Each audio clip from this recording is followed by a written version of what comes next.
Hello, welcome to Descry Gaming. I'm Descry. I'm here to do another response video. This is going to be Nelson's channel with Villain Theory, How to Deck Build Part 6, Cost Efficiency. And so we're going to jump into this. I'm going to try to give my response and any sort of things I see differently. But for the most part, this one should be pretty good. They talk about a lot of different things about the game, cost curve, efficiency, resource effectiveness, and all this kind of nerdy stuff that us Marvel Champion players like to talk about. So with further ado, let's jump to share my screen. Oh, hello, Adam.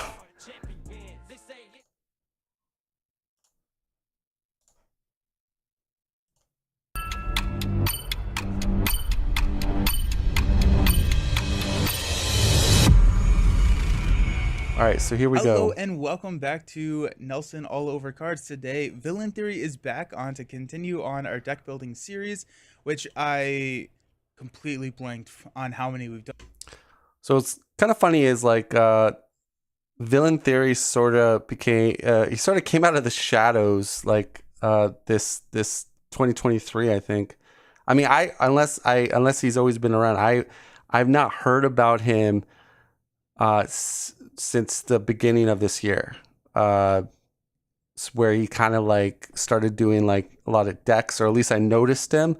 I don't know if he's been playing Marvel Champions a lot longer, but I just started really noticing him when he went on Nelson's channel, and also started doing a lot of deck releases.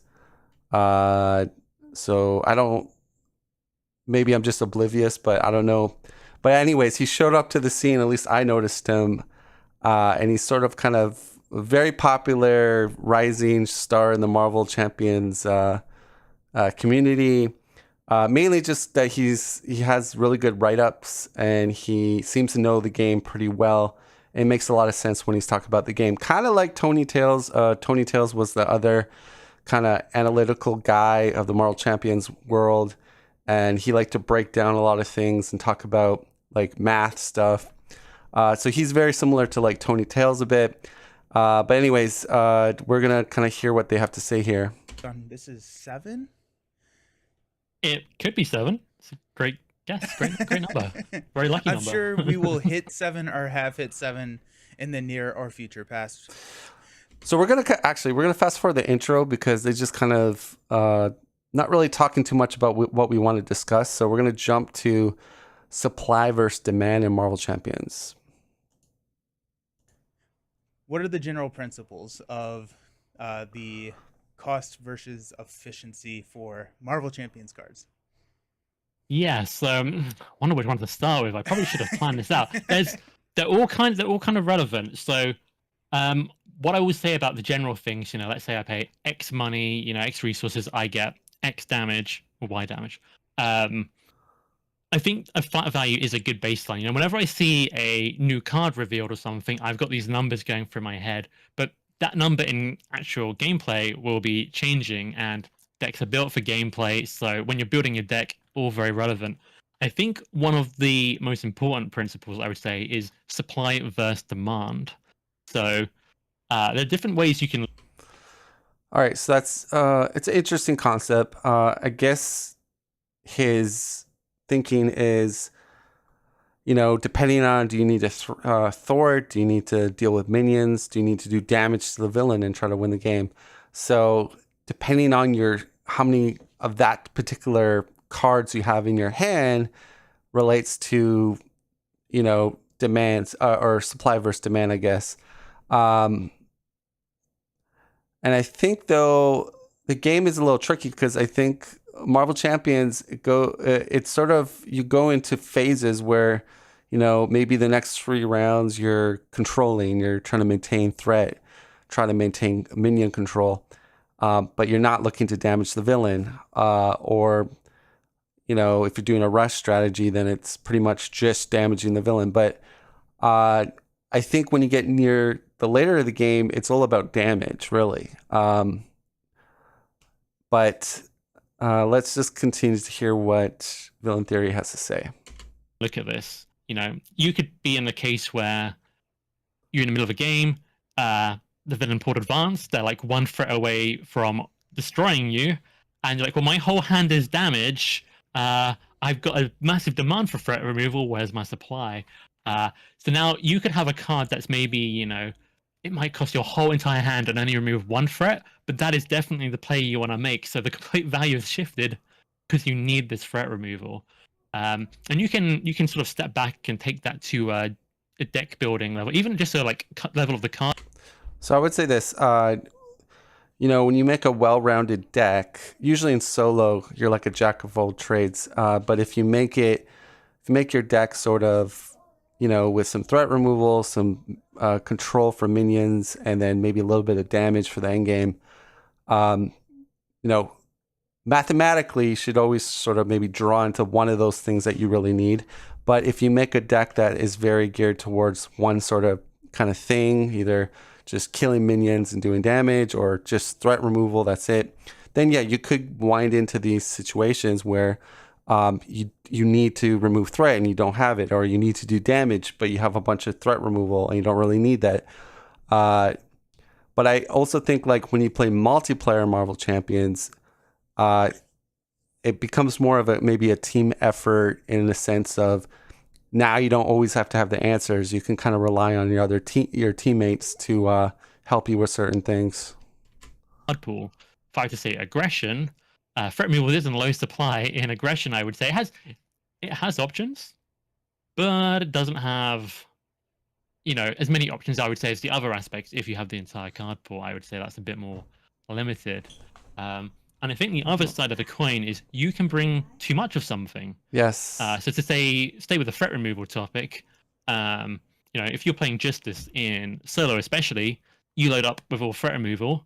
You might have like 4 different ways to remove threat in your hand, and there's one threat on the main scheme. It's like, well, I guess that one threat's going, but it's like, so there's kind of a sweet spot, of what you're looking for, and that can differ based on the scenario, hero, and yeah, and I think the trap is sometimes people like to get a little too cute with their decks, or some of the decks in Marvel DB are maybe like very combo-y or very like you have to, it has too much of something in the deck. Like, so, I mean, the thing is, if we're talking solo to multiplayer, I think the supply and demand is a lot different because, like I said, you can rely on your other teammates to do certain things.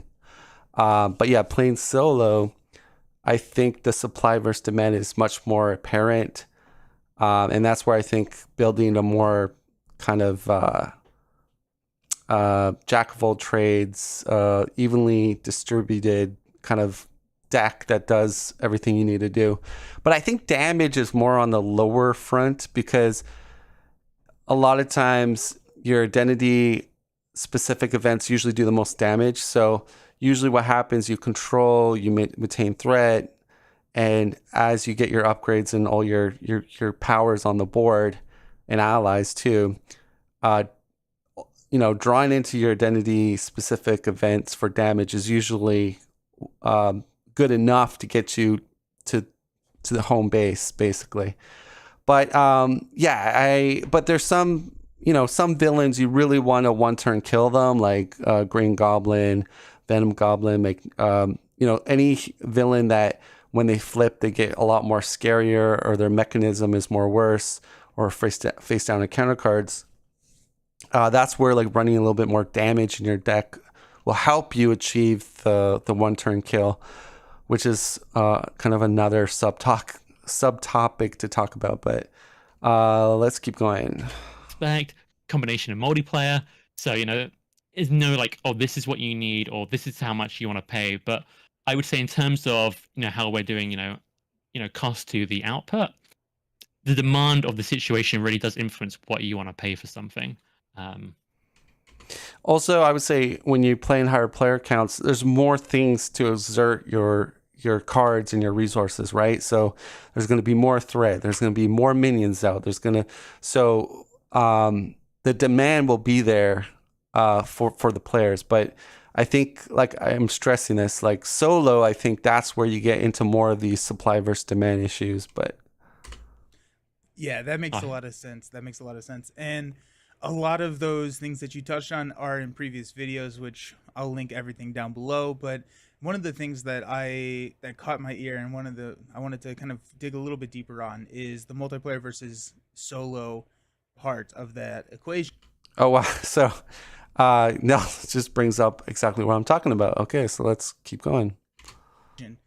Because do you find yourself in that video we talked about specializing more in a multiplayer setting. So 3, 4 players, if a justice player loads their deck up with threat removal, they'll probably be better off. Is that what you were saying when you were saying that all kind of is factored into the equation of the supply demand curve that we're looking at? Because there Yeah, is more demand of threat removal, you need more supply of your threat removal cards in multiplayer. yeah, that's the basic principle. I mean, we talked about decks at different player counts a bit before as well, and there's more threat in multiplayer, but you also got someone else dealing with it. So, depending on if you've planned your decks beforehand, you might want to prioritize things a lot differently in that regard. But also, something about multiplayer that's specific for supply and versus demand is side schemes scale. And if a couple of players get a couple of side schemes, your demand's going to just shoot up. So, I would say Yeah, that's one thing I noticed. Like, especially when you jump to 3 to 4 players, if you get a few size schemes out, that cascades into a lot of threat removal. Now, the way that you can kind of protect yourself, you know, with that sort of cascade of size schemes is like to run cards that can target multiple size schemes, such as problem solvers, or run overwatches, because you can even put one on the main. And if you get cascaded with a bunch of size schemes, you can at least remove a whole bunch off the main and then bounce it. So there's some good strategies there. But let's keep going. the player is going to want, a good amount of it, but everyone else is going to have to be ready that the demand for them to do what they might not want to do is going to change. And a lot of times when I see sometimes people playing multiplayer, especially 3 to 4 players, if that justice player isn't like godly at dealing with threat, a lot of times it puts the players in a really bad state, because you get hazards, you get crises, acceleration, boosts, amplification, and all those things can add up, especially if you're playing with harder modulars or a harder villain. They definitely make a big difference. Kind of going back to what I was saying about player size schemes, I think, I heard D20 recently say that he thinks that they're OP or broken. I kind of disagree with him on that. I think it really boils down to how hard are you making your game? Are you playing on standard 2? Are you playing harder villains? Are you, what are you giving the villain or the modulars to that villain to spice up that game? Because the more spicier things are, the less chance you have the luxury just to focus your resources on removing a player size scheme. And so my prediction is this. I think if players challenge themselves on harder difficulties and harder modulars, that they're going to find player size schemes are balanced. And it's going to be a risk reward type thing, because on those harder difficulties, if you've played them, you'll realize that, things are, your survivability and keeping the main from popping and stuff like that are a lot more, sometimes more important than putting down, upgrades or supports. Although I think putting upgrade and supports down early is key to victory, but it's doing it in a way that you can survive and maintain threat. That's the dance, basically what you're doing when you're playing control game. So yeah, it's almost done, this segment. Let's just keep going. Varyingly. Yeah.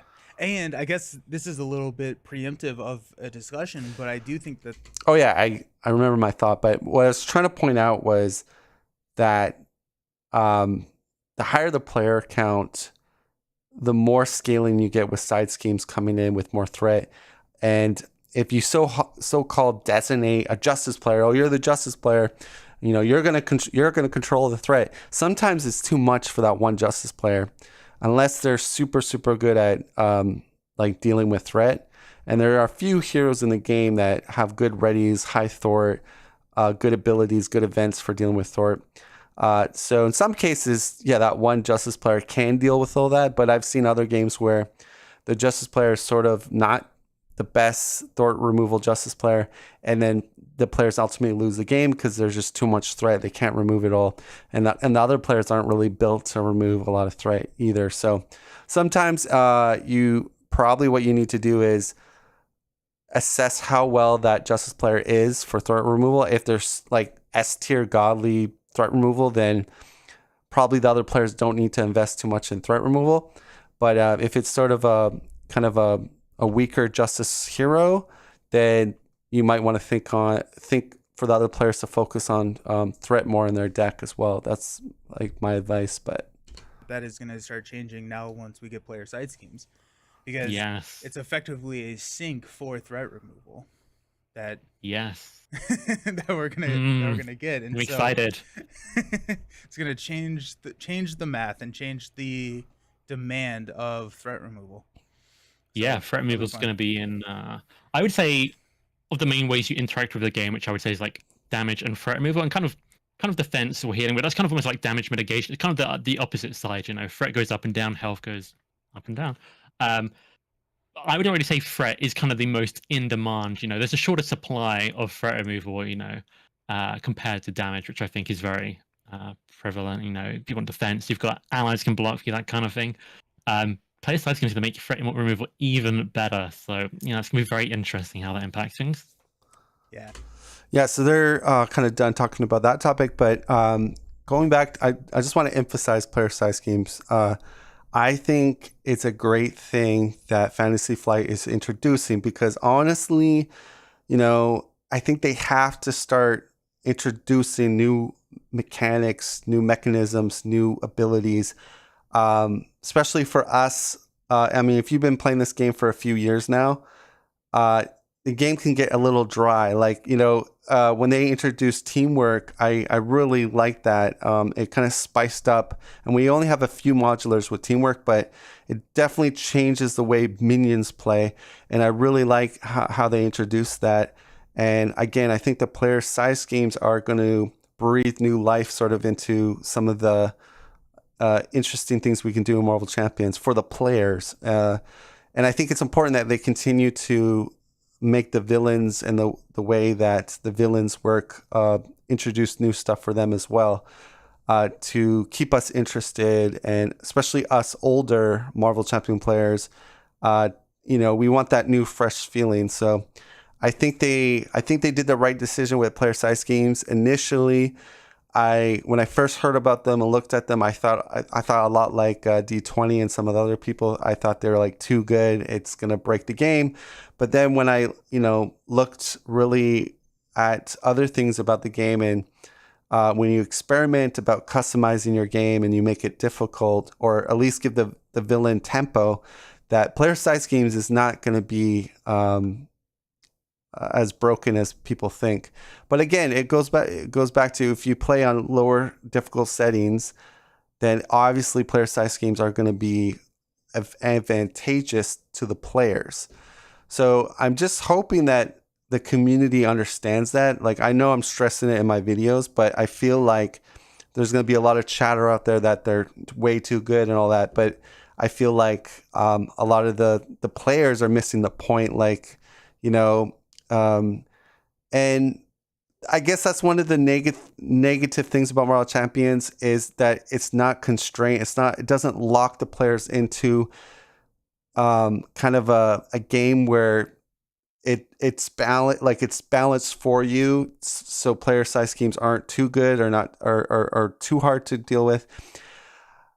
I don't know. I think with the veteran players, it'll be fine, because I'm pretty sure they'll understand, like, look, yeah, if we're going to rock player side schemes, let's make the game a little more spicier, a little more harder. And I think it will balance itself out. But I think for the players that are kind of more novice and playing on lower difficulties, they're going to slap in player side schemes. And the thing is, those players will get better as they play, but they're also going to find out like, oh yeah, Nice. they might rely on player size schemes in a bad way, meaning as they play on these like standard difficulties and easier villains and whatnot, they're gonna get so used to being like powered up by these player size schemes that when they go into like the harder difficulties, they probably won't like it because they'll be like, oh, I can't. It's harder to get these player size schemes out of the game because I get more stuff thrown at me. There's more harder encounter cards. So yeah, I think, but in the grand scheme of things, you know, you can't make this game like perfect. It's a very deep game, and as they're releasing more villains, more cards, you know, there's so much more customizations. You know, you can do whatever. But we'll see where the cards fall with player size games. I mean, I think they're a good thing for the game. I don't think they're overpowered. But based on what I'm saying, how people play the game, that's where I think things are going to get either, you know, broken or, you know, people complaining and whatnot. But let's keep going. So the next one's called versatility and efficiency. Talk about. Yeah, so another one that I think is really key is versatility versus efficiency. And I've also got another phrasing for this, which I would say is kind of like option advantage, like, almost like flexibility on what you can do versus just getting like the biggest numbers possible for the lowest cost. And I think that's pretty self-explanatory. I think we've been into that in previous videos. So I think he's talking about like something like clear the area. It removes 2 threat, resource efficiency of 2, or effectiveness of 2 resource costs, but you draw a card. So there's something I don't know. I don't know if that's what they mean by that, or like overkill on a card, or do damage and get a stun. So maybe like it's lower damage, but you get a stun out of it. I don't know. Let's see what they're talking about. I'm not sure. A bit as well, but generally something that allies are a great example. Allies is a very powerful card type. They can attack for all they can. Block makes them extremely versatile. I think another example of versatility are just cheap cards, so you can play multiple cards. Yeah, and I think allies have always been super strong since the very start of the game's introduction. I think though the villains and also the harder difficulties are bringing allies down a little bit with more indirect damage or overkill. Even having ally hate for some scenarios or modulars where they will actually target allies more often or effects. So I think allies are a lot more stronger on villains on lower difficulties or with villains that have no access to overkill. I think overkill helps allies not be like super powerful, because you think about it, allies can do thwart damage and then with 1 hit point left take a whole attack. So it's that's good tempo for the player. But like I said, when you give like as we're going into next evolution, there's a lot more overkill, a lot more boost effects, some ally hate, I'm sure, in the treacheries and stuff. So, and I think that's great. I think Tony, he understands like the meta, and I think Tony understands he wants to challenge players, make them build and be more smart how they pilot their decks and all that. And I think that's what we want. We want the game to evolve, and we want to get challenged more. And I think that's the correct direction to go, instead of, just going the opposite direction and allowing people to do the same strategies over and over.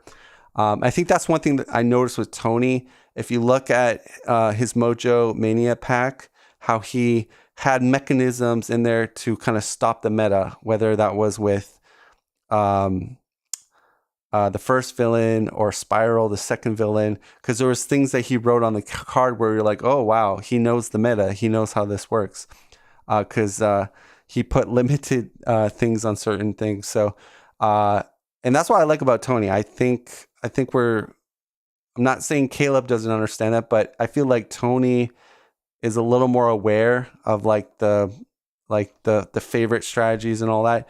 And I like that he's willing to kind of in some way he enjoys kind of punching players that try to go for the favorite meta strategies. And I think that's good. I like that. I don't know if other people feel the same way, but let's continue. And then you can kind of do what you need to do. You know, if your only way to deal with this big horrendous minion is to spend your entire hand on an attack, but you've got another problem, you know, maybe it's Shadow of the Past, and you've also got this awful side scheme, you know, you're not being versatile there. But you know, on the flip side, maybe that attack is doing humongous damage, it's overkilling, and now you're in a position where you can win. So there are times it's good. And definitely, you know, if you're always getting extremely efficient plays, you're generally doing well. But at the same time, you need to have the right thing. So with all of these things, you know, maybe not the supply and first demand. You want as much. So I think that's why allies are so good, right? Allies can do damage, allies can threat removal, and then allies can block an attack for you. So you really get a ton of versatility out of an ally. Allies sometimes have effects like draw cards, do damage, you know, do other type of cool abilities like blindfold can look through the counter deck of the first 5 cards. It can even discard a card. So I agree. Like, I think allies are the most versatile and efficient when we talk about these two things, but let's keep going. Supplies you can, and no demand for anything. But all these other points, I would say, there's kind of a tug of war. You know, there's good points on both sides, and you're kind of looking for a healthy balance. Okay. And I really like this comparison, and it brings me back to our first video that we ever did, the cost curve, where we talked about smoothing out the cost curve so that you had the options of, you know, having that high impact card, of, you know, the 3-cost card that's going Crisis Averted. I don't know why Nelson is doing like the phone call thing or like the surfer. It's just kind of funny. Maybe he's from California. I'm not sure. It's going to remove 6 threats when you need that situation, but you also want to smooth out so that you have a statistical likelihood of having lower cost cards. So if you don't play Crisis Averted, you can play, you know, two smaller attack cards or something to take out your minions, so that you have the versatility. And that is, I think, really important, and something that will change the general principles that we're going to be outlining in these. So I just want to add something to their conversation. Card draw or drawing cards allows you to be more versatile and efficient. So resources are nice, you know, but like, you know, you got Hell Carrier and a Mansion. The Mansion definitely is way better because drawing a card, like, it gives you, that might be the key card you need to do something really good. Whereas when you started off with your 4 or 5 cards, you don't really have a solid play, but you draw into that 6 card or whatnot, and it allows you to do maybe 2 nice plays. So I think part of versatility and efficiency is also having a bigger hand size. Couple videos for your specific game. And like Villain has been saying, if you can be super efficient, take out that huge side scheme or whatever, but you're going to lose to damage, or vice versa, you can take out the minion, but you're going to threat out, then efficiency no longer matters at that point. Yes, yeah. But efficiency does matter, and so it's finding the balance in that efficiency versus versatility sliding scale that is going to work. I mean, ultimately, this is a card game, and a lot of it is sort of RNG to a point. I mean, I think when you deck build and you deck build effectively, you're increasing your likelihood of drawing what you need. Also, when you're putting down lots of cards like upgrades and supports, you thin out your deck. Again, it's going to increase that probability of getting maybe those key cards that you sort of put in your deck or what to do.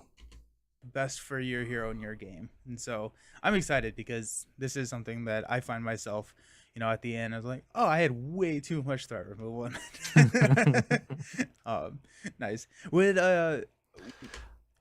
I was going to add one more thing. One common mistake or things I see with new players is that they put way too many resources in their decks usually. and then they have hands where they have like old ramp cards almost, and so it's like a terrible feeling. But I noticed that with a lot of new players is they over put in resource cards, especially the power ofs and all that, and sometimes they don't even have a lot of 2 or more greater costs power of whatever, and so it's really about a wasted card really. Our all the videos are running together at this point now, but I also All right, so they kind of end that. We're going to jump into future gain versus immediate gain. term advantages. Your events are that short-term burst efficiency. Allies are kind of that bridge, they have medium. How does that play into this conversation? Oh, I'm really glad you said that, because my next point I was going to bring up was sort of immediate gain versus future gain, or how Transitions quickly are things great. pay off. Yeah, so we should have planned this. Let's pretend we planned this. But yeah, I mean, in terms of versatility versus efficiency, you can link the two. So generally, the way I would say, about things that pay off quickly, they basically, if something's going to pay off slower, like an upgrade or a support, typically, but it can vary. It can be, sometimes allies you keep around forever. Sometimes an event might have a lasting impact, but generally upgrades and supports, if something's going to pay off over time, generally, in terms of sort of resource to what I'm getting out of it, I want more.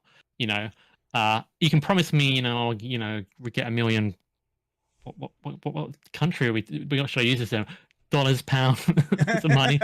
You promised me 1 million resources, in a few turns' time, but I might have lost the game by then, or I might have won the game by then, kind of thing. So if it's slow to pay off, I want a big sort of payoff in the future. It varies depending on how quick that's going to pay off.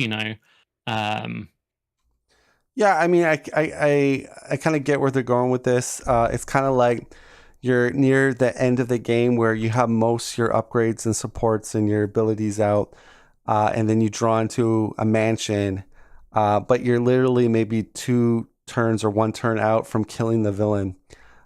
So playing a mansion maybe at that point in time, not really the best move. Maybe it's better to be safe, control threat, or do a little bit more damage so that you can get the kill shot. So that regard, yeah, I think there's times where I feel the early to mid game playing upgrades and supports is the better move if you can do it without losing scheme and whatnot. Is always the best move, and it will pay off in the long run. By playing more upgrades and supports and allies too, you're able to thin your deck out, get the really more powerful identity traded events, but more importantly, more resources, more generators allows you to do more things, so more damage and less chance of getting overwhelmed in the mid game from just things hitting the playmat. So, that's how you want to go about when you're playing sort of the standard control way of Marvel Champions. Rushing, of course, is different. Something I think is a good example here is to take maybe like an ally like Eris or Daredevil. In protection, Daredevil. Both of those allies have 2 fort, and if you fought twice with them, they're defeated. So you can get 4 threat removal out of them across 2 turns. Or I can play it for Justice for the same cost and remove 4 threat immediately. So I think where For Justice is better is, say you get hit with a hazard side scheme, right? You want to deal with that hazard side scheme before you get to the villain phase where it can proc on the counter reveal. So say if you have to, say you're only able to either do For Justice for 4 or thwart 2 with an ally, but it has 4 scheme on the side scheme, right? So playing the ally is not going to defeat it. So you're going to get dealt that extra encounter card. So yeah, there's time where burst or the burster kind of plays better since things like that. Or when you're, trying to kill the villain, usually like allies are good damage over a few rounds, but the best burst damage is usually through events or kind of combos. So in a general principle, 4 in the present is often a lot better than 2 now, 2 in the future. But you've then got the versatility and efficiency in supply and demand. If you only need to remove 2 threat, being able to split that 2 threat up is really useful. Right. So, I mean, he's kind of talking more about allies, how they can do multiple things, thwart damage and block, chump block. Or, you've also got the fact that the allies can also block or potentially do a little bit of damage. So you've got the versatility advantage as well. So if something is slower to pay off, it could also have other advantages. So again, nothing is like a one-to-one thing here, which I know is a little bit maybe hard to follow, but it's just good to keep in mind, I would say. Yeah, and that's what makes it a game, right? I don't remember if we were talking about this before we hit record or not. And I think too, like, if people are watching this from my response, a lot of this kind of discussion is more for intermediate to advanced Marvel Champion players. If you're kind of new and you're picking up Marvel Champions and you're trying to follow along here, you might gain a little bit from this, but a lot of this is kind of like over your head, and don't feel bad about it. After you play the game quite a bit, you start to kind of look at like costs, look at efficiency, look at all these kind of terms that they're talking about. So I just want to maybe I should have put that out there in the intro, but this probably is not making that much sense to new players, but let's continue to watch this. But if it's something that you can just throw into Excel and spit out the answer, it's not a fun game at that point. And a lot of that fun comes in the decision-making process because, yeah, it's... And like, I just want to say one thing, a little off topic, but like my hope with my channel is, entertain you guys, but also kind of open up discussion, open up my point of view, have a different perspective. But I also want to try to make people better at the game. I think that's why I kind of try to push myself to play harder things and also talk about some things that other content creators aren't talking about. So sort of kind of the key tenets of my channel is I do also want to get people better at the game as we kind of, explore and experiment on this channel here. But let's continue. It goes back to the versatility, right? Allies are more versatile than a Forward Justice. Either you can split that threat or you can block with them. Arrows can, take a hit from...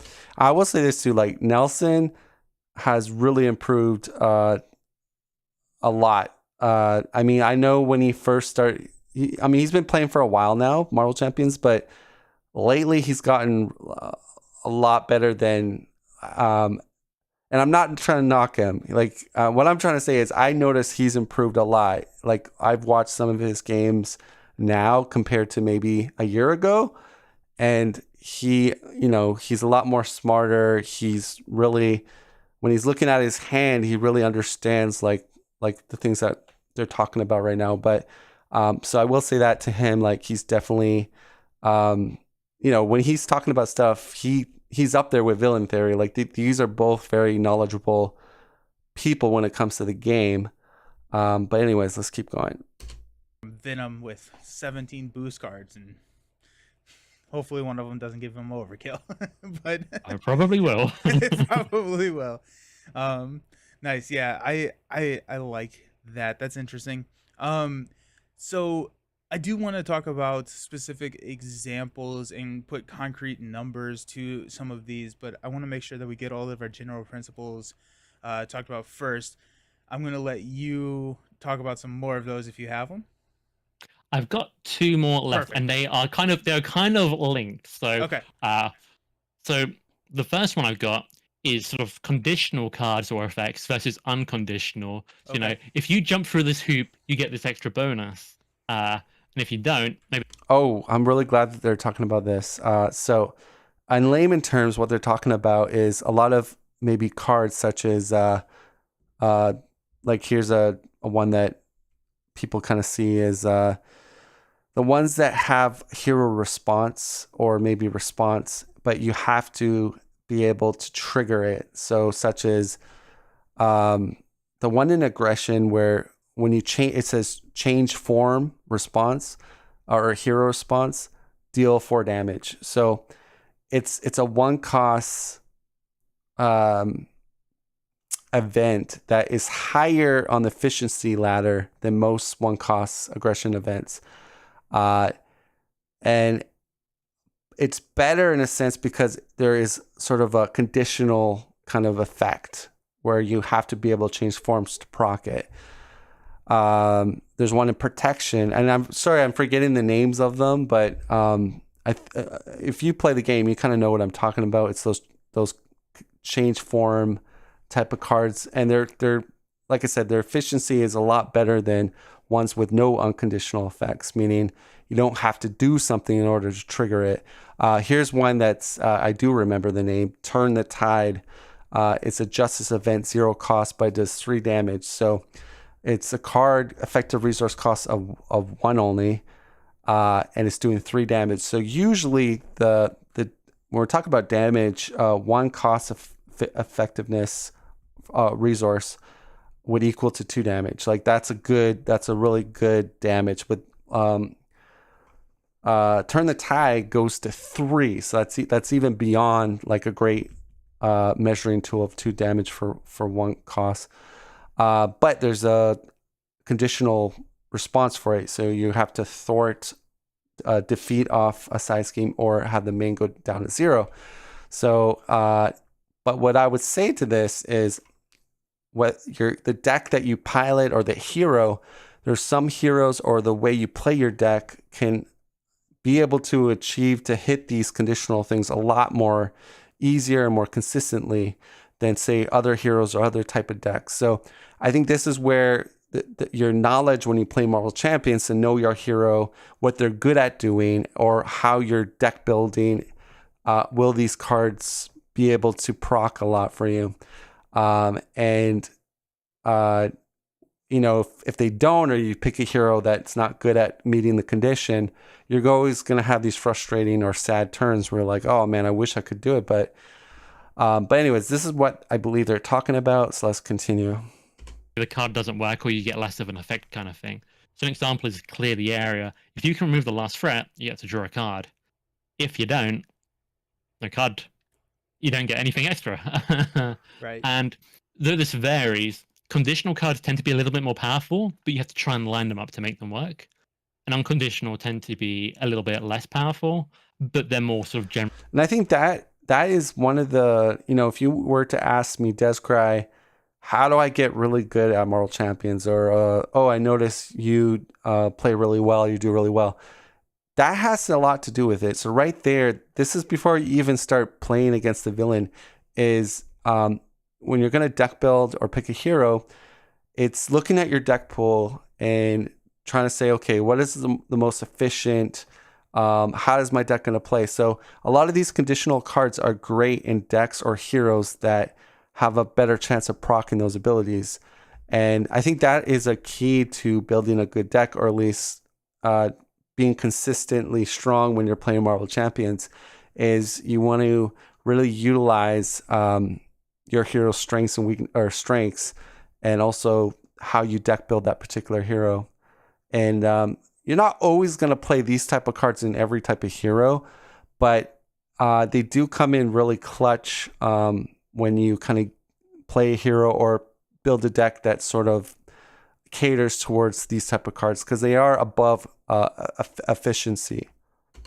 Really applicable, they're easier to set up. It's not always the case. Sometimes you have already unconditional card, you just play it whenever, and it's really good. Those tend to be among the more powerful cards. But yeah, that's generally a healthy balance, I would say. And real quick before we move on, I want to ask a question. I think I know the answer, but I want to ask the question anyways. When you say more powerful card, it is not necessarily more bigger numbers. It's more efficient. Is that what? Yes. Okay.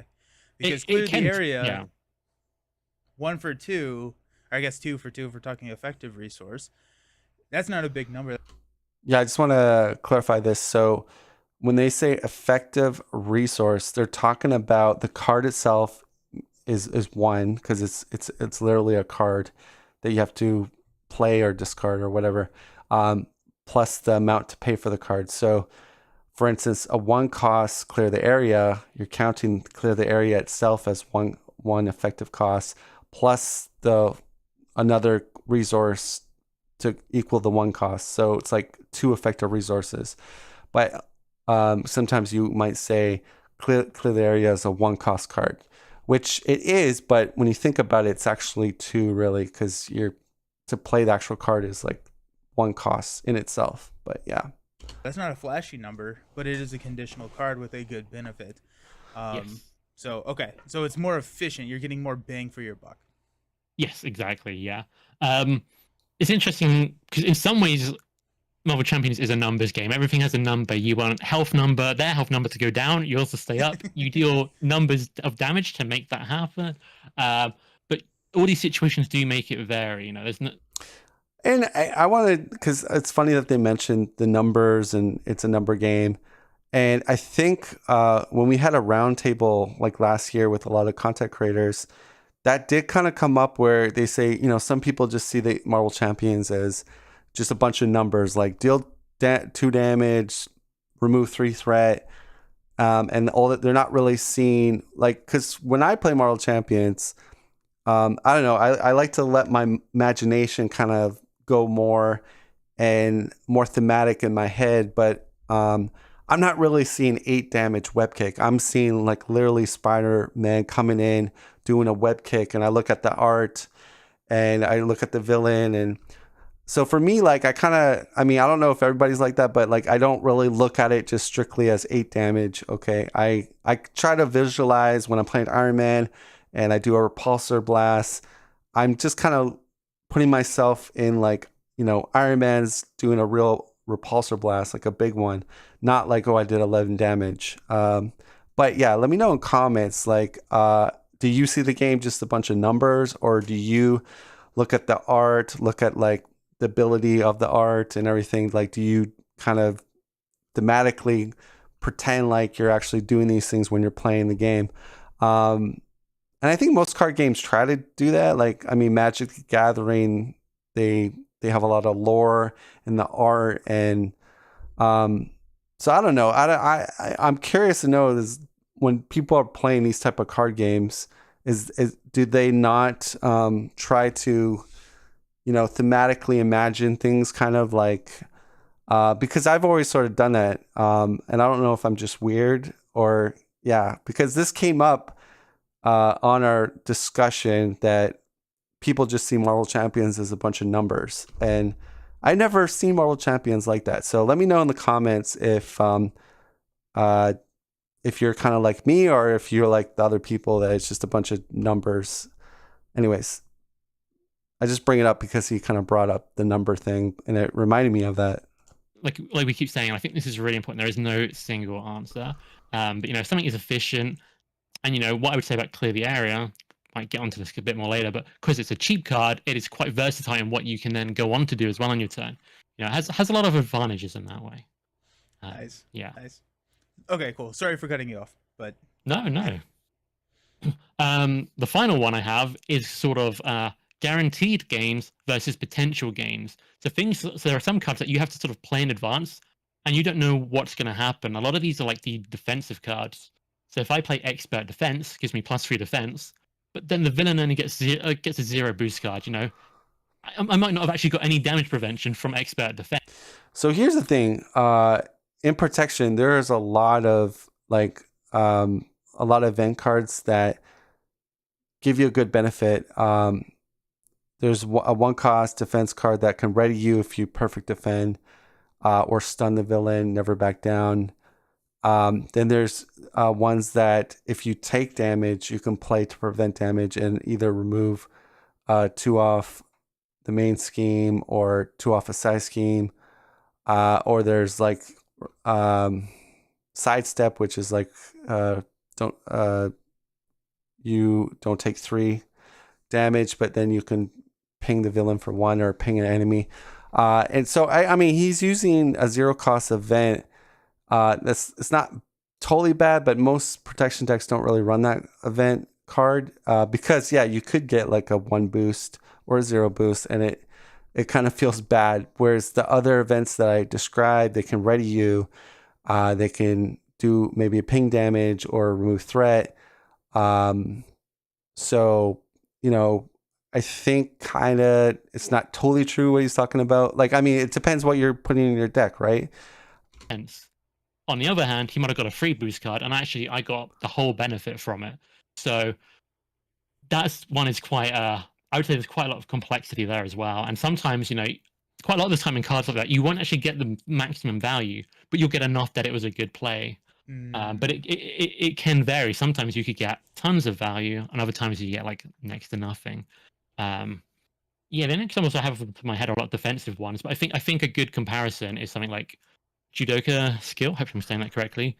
I just want to stop him here, but one cool thing that you can do, because I think he's gonna kind of badmouth Judoka skill. If he's gonna compare it to Energy Barrier and say, hey, and I do agree with him what he's saying. He's saying this is an interrupt. You can proc it when you want to proc it. Or you really don't need, you could take a damage and just save it. But Judoka Seal, you sort of have to proc it, and it's procced, and you might get in that same situation as that other card. But here's the thing, what you can do is you could do an undefended and play Defiance, which is a 0 cost, which basically discards the boost card completely, and you quote unquote defended. Now, because you did a defend without exhausting with that card, you could proc the interrupt on Judoka skill and give the villain -2 attack. A lot of villains in the game are usually 2 or 3 attack, so you could basically make him a 0 attack, or if say you have 1 energy barrier out, you can, if he's a 3 attack, you can now get a perfect defense without exhausting. And Judoka skill is the only card currently that can really pull that kind of combo off that I just mentioned. So I think that's the beauty of this game, is there's these little cute kind of combos in the game that not everybody knows about, but as the more you play it, you can do stuff what I just explained there. But let's hear what he has to say. And Energy Barrier, you both use them to block damage, but Judoka skill, you have to use that in advance. So although it promises 2 less attack on the villain, you have to defend as well. So if the boost card isn't high enough, you might only get 1 or even 0 of that damage reduction. Whereas Energy Barrier, you're only using it when you are getting damaged. Yeah. And so I'm trying to think of a non-defense event, maybe like a toe-to-toe that leads into. I mean, I think toe-to-toe is a really good example, because the villain's attacking you, don't know how much they're attacking you for. They could get a boost effect. Boost effect could bring in something terrible. It might say, now we're feeling the counter. No, probably not. But things can chain into things. So toe-to-toes are great. You don't know. This one's almost like you don't know how much of a negative effect as opposed to a gain, but it's the same principle that it's an uncertainty. There's a bit of a gamble. I think, to me, my X-Men is another kind of example. Oh yeah, yeah. Or even Kalu in Leadership. You might not find a card you're looking for of the right type, and then you don't get the bonus. You probably do, but it's not as good as saying, you definitely do. Yeah. And so when you're... All right, and let's talk about toe-to-toe. I think toe-to-toe is a card that has a lot of potential. It's a card that is situational on the villain, meaning if you're playing like Thanos with the Affinity Gauntlet, obviously you don't want to get activates, because that's going to make the gauntlet, the power, the stones do more things on you, and you don't want that. So there's certain like scenarios, like Magneto, you don't want him to activate on attack because he gets a May counter. So, but the nice thing about toe-to-toe, you could use it on minions. But for majority of villains out there, you can use the activation to your benefit, right? You might want to take an attack to trigger some defense event, or you might have retaliate. You might know how much their boost is, because there's cards that allow you to have some knowledge.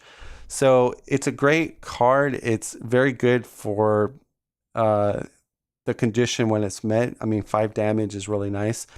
If your hero has retaliate, that could basically be 6. And then there's some heroes that gain benefits, like Spider-Man OG. Draw a card when the villain initiates attack on you. Venom. There's Looking at the Drax. There's quite a few heroes that do like being attacked. Ghost Spider. Anyways, let's continue to hear what they're saying. those types of conditional cards, I assume that either needs to come with a higher benefit or a lower cost, just to kind of figure out where we are on that. Oh, if an ally has tough in its player phase, you can play toe to toe and use your ally with tough, and then it readies going into the villain phase. So if you want to chump block or whatnot.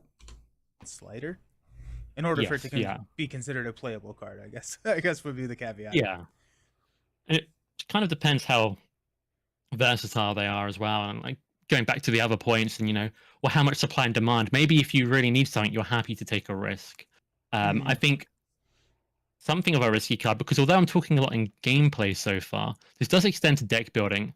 A card I've been experimenting more again with lately. It's an old card. Is I think it's called You'll Pay for That. It's the aggression card, where when you take damage, you can then play it, and sort of however much damage you took is now threat removed from a scheme. Oh, okay, That yeah, card.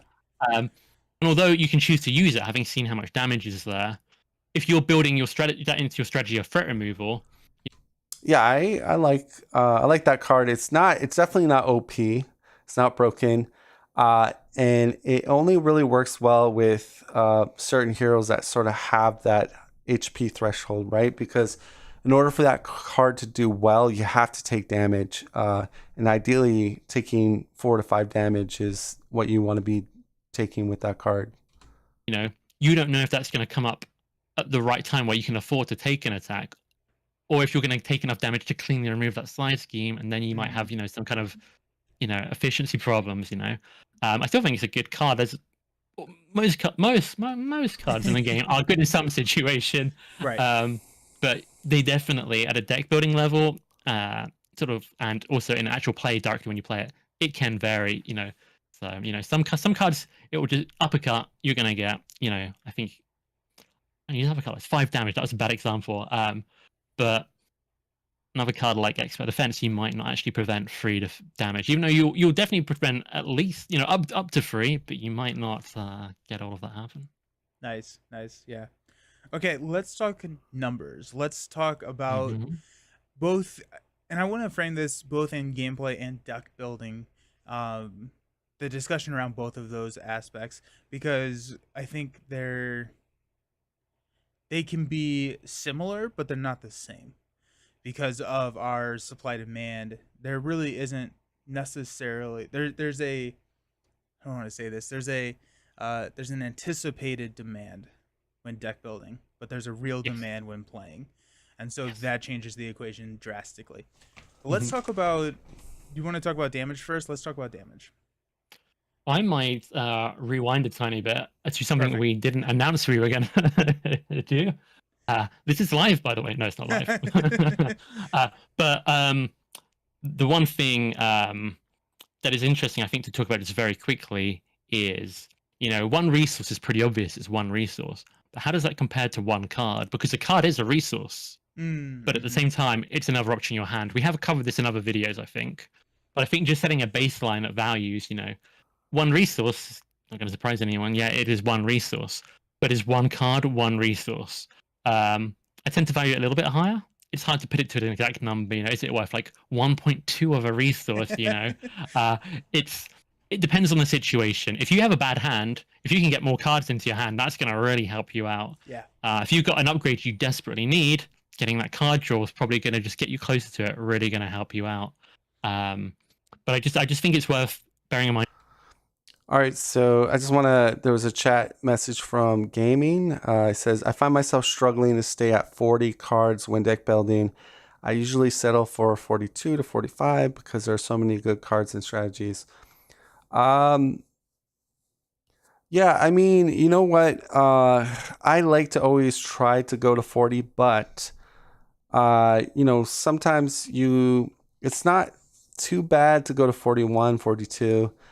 But the heroes that require a certain upgrade or, usually it's upgrade or support, you tend to want to go to 40 because, for instance, like Drax, Colossus, they want to get Dwight T Mastery, Iron Will out. You want to get that out as fast as possible. And also, deck thinning is a lot better when you go to 40. But if you are adding extra bloat to your deck, putting upgrades or supports isn't as bad because they'll be on your play mat and it will thin out your deck even though you're over the 40 card. But I think in the grand scheme of things, and you could say I'm more of a purist when it comes to 40 card decks. I think they're more consistent. I think they're I mean, you ask a lot of very competitive card players in different games, and unless it's some type of weird kind of deck build, usually it doesn't matter if it's Magic or Flesh and Blood or whatever. It's almost always they're trying to get it down as minimum as possible, just for consistency. And I think Marvel Champions is a good example of it because not only that is, like I mentioned, those other heroes. There's a lot of key cards or upgrades that you want to be seeing quick in order to catapult yourself into a more powerful position. And by going over the 40, my type of luck, I'll probably see the card at the very bottom. So that means, when you go 40, you might see your card 2 or 3 rounds quicker than a more bloated deck. And that could mean all the more reason of dying or whatnot. So as we go through and maybe we reference different cards, we've already talked about clear the area. Generating a resource which is worth a tiny bit less than drawing a card in most circumstances. I mean, I just want to say one more thing. Going to 41 is not going to kill you, but as you get 42, 43, 45, what I'm saying is going to hit home more often. Trust me. But there's a lot of times I sometimes go to 41 and things are pretty good for me, but dances. Yeah. And I think the best comparison to that I have in my mind is Helicarrier versus Avengers Mansion. Mm-hmm. Helicarrier discounts a resource for 3 printed copies. I always thought Helicarrier should have been a unique, meaning that only one player can have it on the table. But I think because it came out in the introduction of the game, I think they didn't at that time know what the meta was really all about. I don't think people are complaining too much that it is a non-unique, but it's a very powerful card, especially if multiple players have it on the table. But yeah, if you play on like say standard 2, then if you get hit with the better caught off guard, there goes your Helicarrier, or worse, your Mansion. So Avengers draws you a card for 4 printed cost. And now that is throughout the entire game, and I don't think cost scales linearly in like ability to pay either. Higher cost cards are harder to pay for than lower cost cards because you're losing more. The opportunity cost is higher as well. But yeah, that's interesting. But as we were saying in the generators video, card draw is always good. You can't have too much card draw. 100%. Card draw. Stereo, and you can see those nasty encounter cards in your deck. But generally. But yeah. But funny fact though, in Next Evolution, playing against is it Strife? He's a villain that having a smaller hand size is actually benefiting the player, because the way he works is you take the most of whatever you have and then you apply his mechanic. So I think Hulk, Drax, those are going to be very, very strong heroes versus Strife. That's my prediction, just based on that. We can jump onto damage. Let's do it. Alrighty, so I want the most damage no matter what, right? I mean, if you can get more damage, that's good. Damage is always good as well, unless you're in like, no, you can only win by threat removal, but again, Yeah. they're rare. I just want to say I love doing crazy damage. Like, if you've ever seen some of my Star Lord games or some of the big hitters that I've played, like War Machine, he did some high numbers too for me. But yeah, I'm definitely, I like those huge double digits. I like to see how high I can get on one round. But yeah, at heart, I think I am a one turn kill type of player. Like I love just doing these huge, massive combos and just annihilating the villain. Uh, yeah. Yeah. Write in comments. Are you also like that, or you're not really interested in the one turn kill? I love it. That's one part of the game I really like to do. Damage is good. Also, my turn to rewind. Sorry. Before Okay, we yeah, start yeah, talking yeah. about this, is there a difference when you're evaluating cost of cards and deck building in hero specific cards versus aspect versus basic cards? I would generally say no. I mean, the way it works is hero cards are typically the most value, most bang for your buck, then aspect, then basic. Although there are exceptions, but when I'm looking at it, I would say very, very high percentage. The hero identity event cards are always going to be way better damage efficiency than the other aspects. Maybe, I mean, if we're talking about hone technique with dive bomb, that's the exception, obviously, because there's nothing in the game that does that type of damage output. But other than that, I think hero identity event cards are always going to be the king when it comes to damage. still weighing them kind of the same way I'm putting cards in. If I'm never going to play this card over a hero card, ever, does it even need to be in the deck? That's a really good question.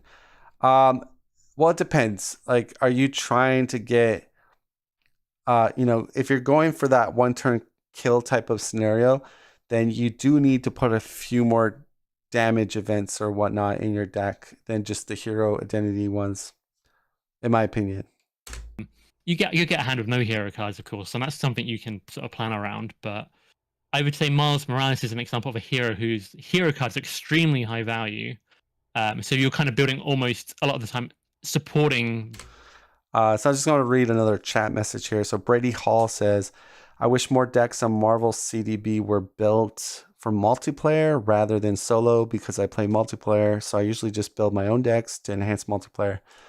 Yeah, and I think that's another big issue to talk about is that the game does play quite differently in multiplayer compared to solo. And I'm not saying solo is not a great way to play Marvel Champions, but I've said it on my channel. I believe multiplayer is the better experience, and I can back it up with why. Especially if you're playing live with a friend or a person, it's more interacting, more social. It's more interesting. There's more synergies. The villain has a bit of more tempo because there's more encounter cards being thrown at the players. And again, when you're talking about superheroes, they usually work in a team. You got the X-Men, X-Force. The list goes on. So I think the Avengers, right? So to me, the theme, everything is pointing to multiplayer. Now, that being said, the game is extremely fun in solo as well. I think solo, again, makes you play like jack of all trades, and it kind of puts this demeanor on the player to try to do everything, which is a little bit harder in that regard. But I just think there's just a lot more fun in multiplayer. And I encourage people to try to make the jump into multiplayer. If you don't have friends, try two-handed solo. It might seem a little weird at first, a lot to keep track, but the more you play two-handed solo, it becomes like second nature. At least for me, that's how it was. But the game for me opened up as soon as I went into two-handed. it's hard for me to go back to solo, and I hope that doesn't bother any people. I mean, I know right now I'm pretty much just doing multiplayer or two-handed solo on my channel right now. It's just because I'm having a lot more fun playing in that format. Of course, my favorite format would be playing it with other players, 3 to 4 players. I think that's the funnest, and maybe we could get some of those things to happen on my channel, because there are some more new content people out there, and as my channel grows, it might open the doors for more people to maybe show up on my channel. And but I would like to try to go into that. I usually don't, for some reason I don't seem to have the best luck at forming a lot of friendships with like people not in my real life. So I mean, not to say I do have a few friends that I haven't really met in real life. But like I know, like I don't know, because I have a wife, kids, and all that. So sometimes it's hard for me to and yeah, I guess that's what I'm saying. But anyways, I'm getting really off track here. But my main point is I encourage people to try multiplayer.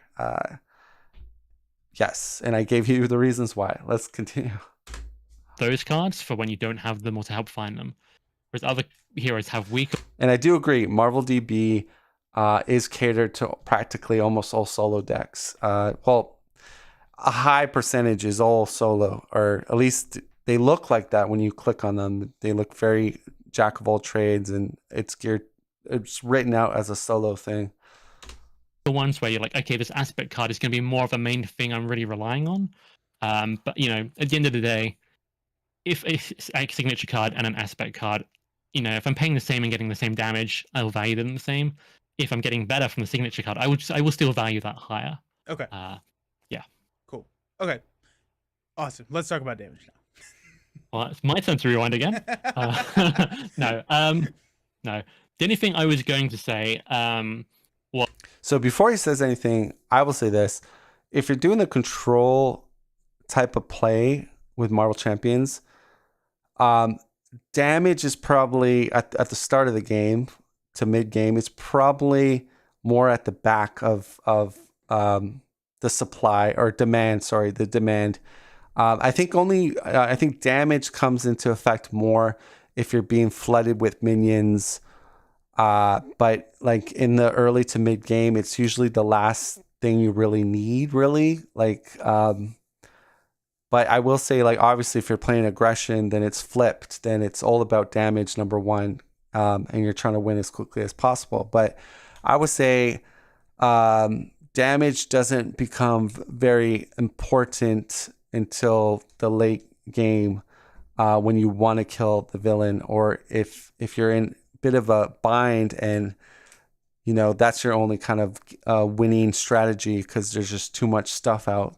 That's where damage is, it's all about damage. So, but again, I would lean it towards the back of the priority list for the early to mid game.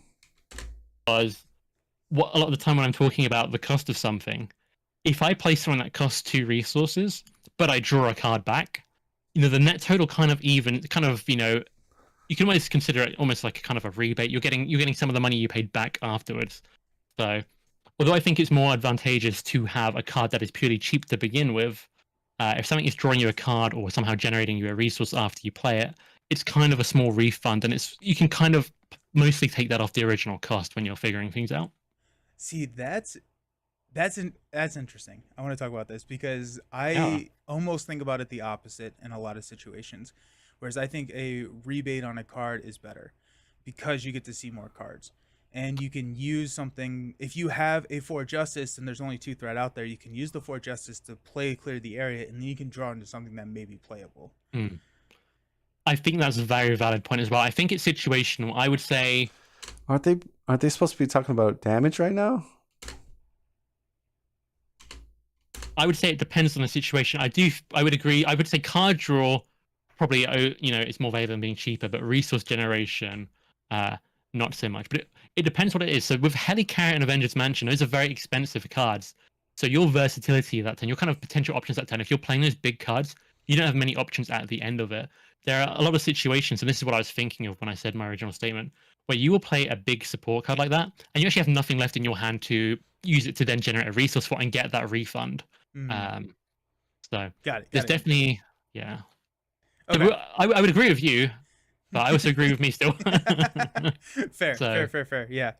And I think that's everything actually varies. something that I've learned more from after our discussion when we were talking about Tony Stark's futurist ability, where you get to look at 3 cards and just Yes, the that's a number very of powerful cards that you ability. see in a turn is very valuable. Whether or not you get to Mhm. keep those, but if you have a choice on what cards you can keep, because you are just looking for the situational cards, you can toss the crisis averted when there's only one threat out there to be taken care of, and you can curate your hand to exactly what you need. And that's just something that you brought up a couple videos ago, and it just kind of like blew my mind. Like my gameplay has changed.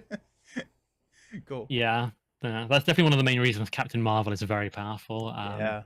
You know, yeah. No, also a very good point, kind of linked in here. Yeah, Cool. but Okay. I'm damage. Damage. Let's do it. Damage. You want to talk about that? I'm going to throw some crunchy numbers. These are what I consider like the real baseline values that I'm like hoping for and how I weigh things. Situations, other effects, these will change it. But if I'm spending 1 resource on damage, I want to get 2 damage for it. So 1 resource, I want to get 2 damage.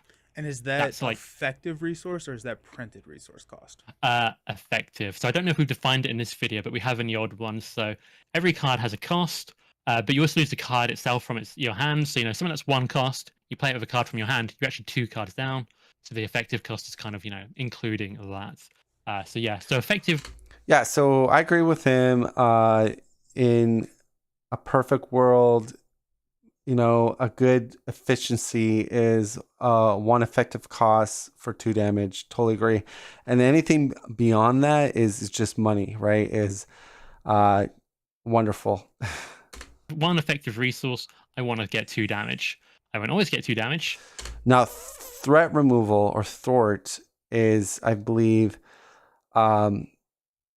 is comparing it to damage, I think is a little bit different. I think like 2 threat removal is greater than 2 damage. Like if, in my opinion, like far as the value of damage to thwart. If I had my option to do 2 damage or remove 2 thwart, I usually will always pick 2 thwart. Yeah, unless it's at the end game where we're trying to kill the villain, then obviously damage. So Brady Hall wrote in chat, I personally think it's better to control and build out than push all damage at once instead of just doing mild damage throughout the matchup. Yeah, 100% agree with you, Brady Hall. And that's usually how I play is I will try to build up, meaning play supports and upgrades, control, deal with a minion that could threaten me, or deal with the side scheme that's out, or maintain the main scheme to a reasonable amount of threat. I check those boxes up, and then if I have a little bit left over, I do a little bit of damage to the villain. And then what I usually tend to do is I will, once I'm almost fully built up and in a good position, I will get the villain down to close to death on the first stage. And then I'll wait for a big turn to get a big hand size or to get the key cards I want, and then flip the villain and kill the villain. Usually that's how I'm playing most of my games if you watch me play.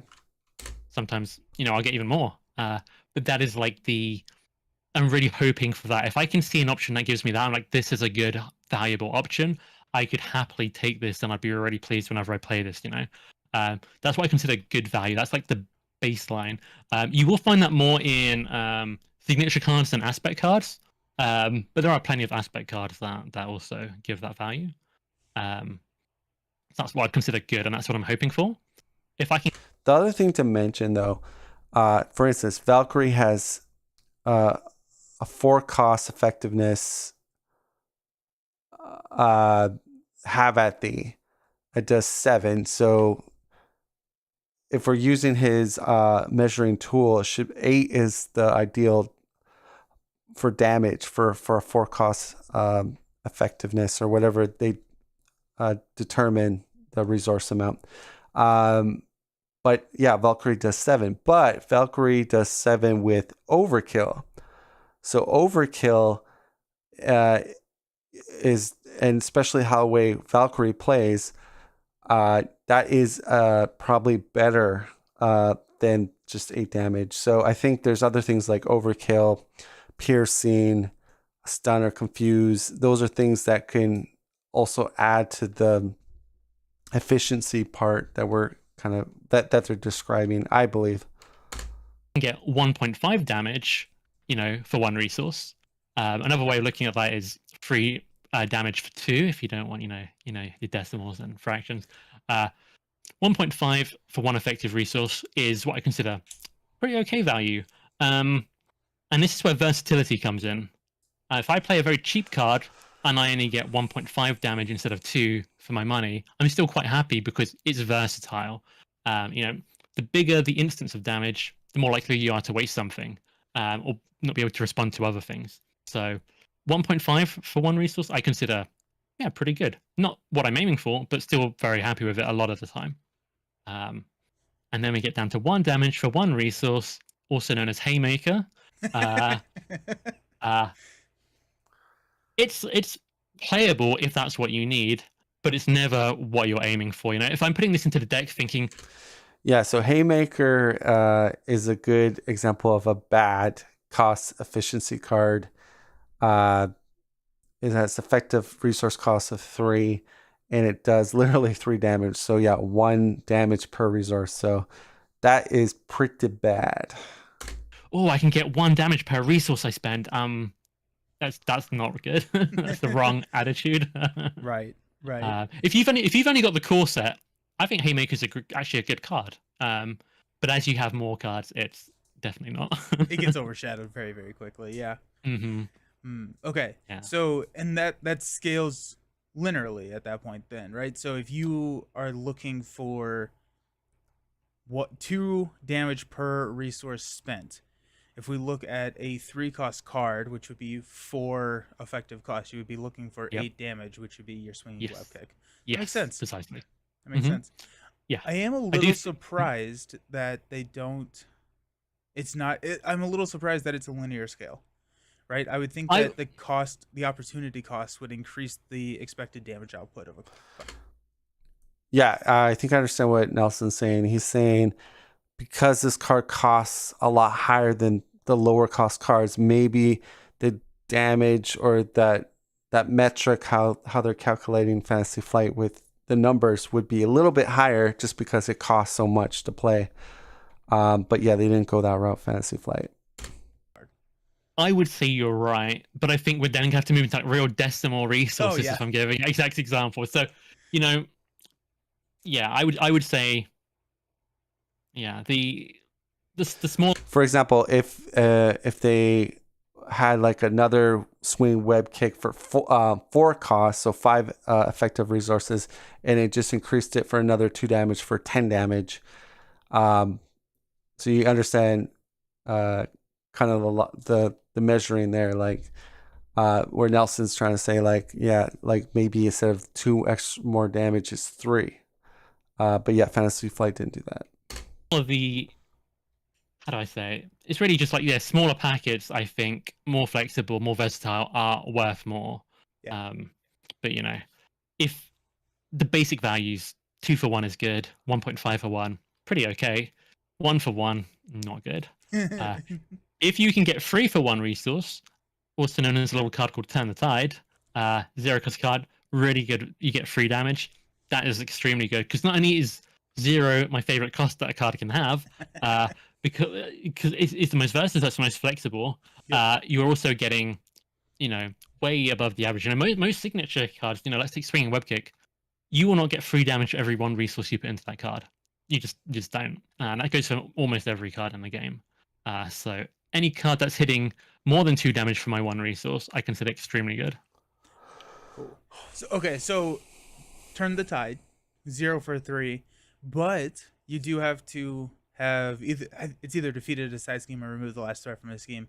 I Last don't threat. always remember. So Last threat? Okay. conditional cost, So which how makes do it do you above the damage kind curve. of, and this may actually be the second video that we're going to do, but how do you put numbers around that, right? 0 for 3, or I guess 1 for 3 is really, really good, but But it's there's a conditional. condition. So how do you think about that when All right, Brady Hall says in chat, I think Hone Technique broke the mold when it came to scaling damage to resources on damage cards, which is what makes it such a good card. I will say this, Brady Hall, like, I think and it also piggybacks on what I think about player size games. I think if you play on harder villains, harder modulars, harder difficult settings, standard 2, expert 2, Hone Technique is not as OP because it's a highly investment where you kind of need aerial because you want to run dive bomb probably with it. That's where it really gets crazy, dive bomb Hone Technique. But in solo, I feel like it's a better multiplayer card because there's more damage scaling in multiplayer. But yeah, I again, if you apply the logic of what I say about player size schemes to the Hone Technique, I think you're going to start to see it not as super crazy strong. But yes, I think on weaker scenarios, lower tempo villains, it's much easier to get a Hone Technique out and all your fancy upgrades out and still kind of control easy. But when you play on much harder difficulties, you don't have the luxury to sometimes get a Hone Technique out because you have to deal with the threat that's out there or, surviving. So, and again, Hone Technique with dive bomb, there's a lot of combo pieces that you have to get sort of set up, and then you have to have the genius resource for it. So, but I agree, it is a very, very strong combo. Did they over tweak it? Probably, yes. I think they did over tweak it a little bit. Did they? Did that just fly under the radar without them knowing? I don't know. That would be a good interview to ask Caleb or Tony and be, hey guys. So let's talk about Hone Technique. Let's talk about dive bomb. Was this thoroughly play tested? Did players say that this was really strong in multiplayer? I'd just be interesting to see if they say, oh yeah, we knew it was really super strong. Although I think maybe it was mentioned to them in an interview, but they weren't like pinned against the wall about what I'm talking about to give us a definite answer on, was this your guys' intentions for as far as balance goes. But so if I do get an interview with Caleb or Tony, I'm definitely going to hit them with the hard questions, not these softball questions that they get hit with. Mark my words. your deck building and also when you're in gameplay? This is a really good question. This is really the kind of some of the gritty part of really trying to get the efficiency out of some really like try hard decks. I would say honestly, for the most part, I think we talked a little bit about multiplayer cards and solo cards before, but for the most part, Turn the Tide is more of a solo or 2-player card. You can use it elsewhere, but the less threat is going on, the easier it is to remove the last threat, the easier the condition is to meet. Now, in a solo Justice deck, it's normally extraordinarily easy to remove that condition, almost to the point where I actually don't consider Turn the Tide conditional. It definitely is, but a lot of the time, I can kind of expect when I draw Turn the Tide, I'm probably able to play it, and in a lot of cases that is true. But you take that into 2-player, a little bit less certain. You take it into 3-player, a lot less. Another sort of card that I think is very, very good is Overwatch. I mean, when you think about it's a 0 cost that you can scale that with some really big event cards or combos to bounce it for like 7, 6 or whatnot. That is extremely strong. I mean, so I think, and now that card's a lot better in higher player counts, not super over the top in solo, but definitely once you go to multiplayer, it's one of my favorite cards. Certain. And it's hard to put an exact cost on there. But this is really where kind of the conditional versus unconditional. You want more bang for your buck when it's conditional. So Ten of Tide, 3 damage, 1 effective resource. I consider that exceptional value. So I think that's worth quite a lot of the risk. What I'm going to do, guys, because I didn't realize how long this video was, we're just going to go to the closing because I think they're just going over, it's called hard numbers, but we've already done like half of it. And I think they're just going kind of more into this card, that card. And we've kind of talked a lot about it. And I think people kind of get the idea and my opinion on it. I kind of just want to wrap this up. So let's just do closing, and then I'll kind of give my kind of closing remarks as well. Yeah. But not a big difference there. I think I like what we covered about threat removal. Honestly, I think I'm happy with the values we gave. 1.5 threat removal for foreign resource is good. A little bit under, still good. 2 for 1, very good. Overwatch, broken. I will say in multiplayer, the threat removal scales higher and higher because side teams scale up. So I do think Overwatch is a pretty healthy card to have. Yeah, it's a very good card. Damage, 2 for 1 resource, great to aim for. I think I'm good. I think I'm good with what we covered. Awesome. Well, thanks for coming on and talking about it. I always learn so much just talking, so I hope that the viewers also get as much as I do out of these videos. But I appreciate you and all the knowledge that you have for the game. Before we sign off, tell everyone where they can find you one more time. Okay, so this is going to... you can find me mostly on... It's going to end our thing. I'm just going to the face cam here. So yeah, overall, I really liked what they were sort of talking about. Very interesting. I kind of like these sort of more deeper discussions about like, these terms and stuff in the game. Definitely not for new players, but for maybe players that have been playing the game for a little bit. A lot of this stuff probably makes a little more sense to those type of people. Again, it's definitely Villain Theory has a very like I compared him sort of to Tony Tales, very mathematical, very technical guy, and then Nelson is also pretty knowledgeable about the game. Anyways, I hope you guys enjoyed that. It's kind of a long one, and I'm looking to do maybe a couple more of these. The response has been really good. So yeah, these aren't going away until I guess nobody starts liking the videos and commenting, then maybe they'll dwindle. But yeah, I like to do maybe someone new that we haven't kind of done a response video. If you have any ideas, put them in the comments. Maybe there's a content creator that I don't even know about, and you like to hear my responses to something that they've done, put it in the comment. Anyways, guys, thanks for watching. I will see you next time. Have a good one.